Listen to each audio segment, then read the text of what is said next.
ഇടതുപക്ഷ വേഷമണിഞ്ഞു വന്ന് വലതുപക്ഷത്തിന് സേവനം ചെയ്തു കൊടുക്കുന്നവരെയാണ് ഏറെ കരുതലോടെ കാണേണ്ടത്. അവരുടെ ആക്രമണമാവും കൂടുതൽ മാരകമാവുക.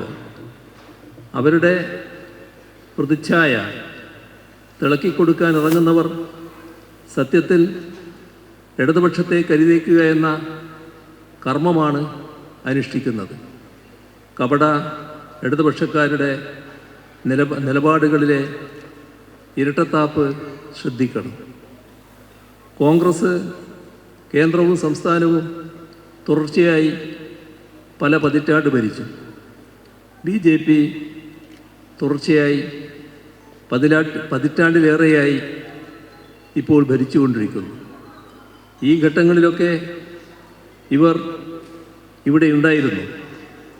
എന്നാൽ തുടർഭരണം അപകടകരമാണെന്ന് ഇവരാരും അവരെ നോക്കി പറഞ്ഞിട്ടില്ല.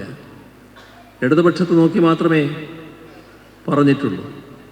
ഇത് ഇടതുപക്ഷത്തോടുള്ള സ്നേഹം കൊണ്ടാണെന്ന് ആരെങ്കിലും കരുതുന്നെങ്കിൽ ഹാ കഷ്ടം എന്നേ പറയാനുള്ളൂ. അതിതീവ്ര ഇടതുപക്ഷ സാഹസികരായി നടിക്കുന്നവരെ ഒടുവിൽ അതിതീവ്ര വലതുപക്ഷത്ത് കാണാനാവും എന്ന ലെനിൻ്റെ വാചകങ്ങൾ ഇവിടെ ഓർമ്മിക്കുന്നത് നല്ലതാണ്.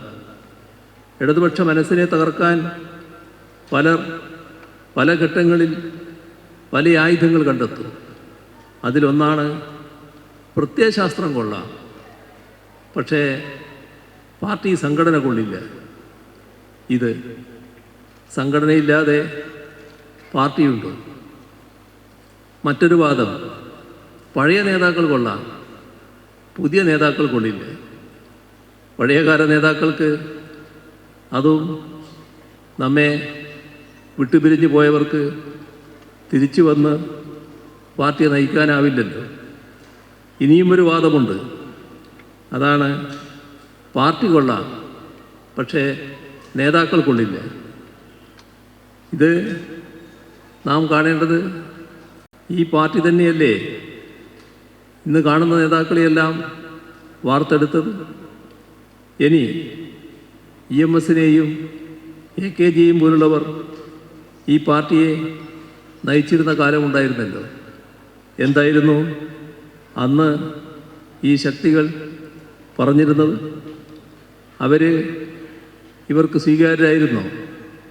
ജീവിച്ചിരിക്കുന്ന കാലത്ത് മുഴുവൻ ആക്ഷേപിക്കും, മരിച്ചാൽ വാഴ്ത്തും. കാരണം മരിച്ചു കഴിഞ്ഞാൽ പിന്നെ പാർട്ടിയെ നയിക്കില്ലല്ലോ. മനസ്സിലാക്കേണ്ടത് ഒരു കാര്യം മാത്രമാണ്. ഇത്തരം ആക്ഷേപങ്ങളുടെ എല്ലാം ലക്ഷ്യം ഇടതുപക്ഷത്തെയും കേരളത്തിൻ്റെ ഇടതുപക്ഷ മനസ്സിനെയും തകർക്കുക എന്നതാണ്. ഇത് മനസ്സിലാക്കി പ്രവർത്തിക്കുക എന്നത് ഇടതുപക്ഷ സാംസ്കാരിക പ്രവർത്തകർ ബോധപൂർവം ചെയ്യേണ്ട ഒരു കാര്യമാണ്.